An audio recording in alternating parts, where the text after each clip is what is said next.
त्यांची वाटचाल पाहिलेली आहे।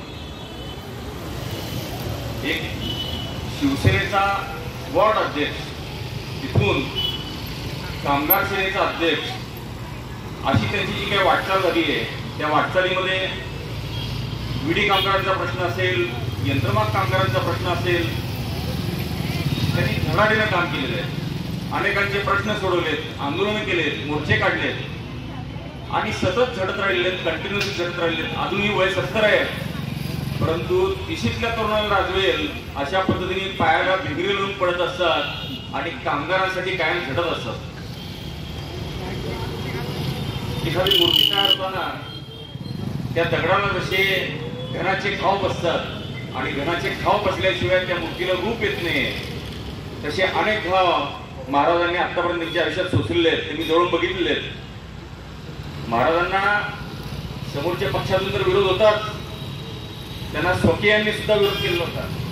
स्वकीयांनी सुद्धा त्यांना अनेक वेळा अडचणीत आणण्याचा प्रयत्न केलेला होता, त्यांच्यावर अनेक आरोप झाले, अनेक खोट्या केसेस झाल्या, परंतु महाराज सगळ्यांना पूर्ण उरले।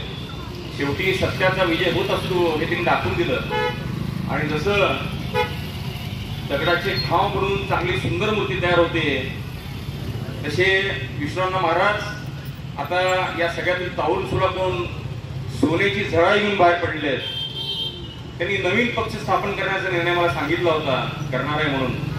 मी त्यांना त्याच वेळी शुभेच्छा दिलेल्या होत्या, कारण वर्षानुवर्ष ते एका ठिकाणी राहिलेले आहेत, काम केलेलं आहे, परंतु जोपर्यंत स्वतंत्रपणे आपण लोकांचं काम करतोय, असं स्वतंत्रपणे लोकांना दिसत नाही, तोपर्यंत ते कार्य पोचत नाही।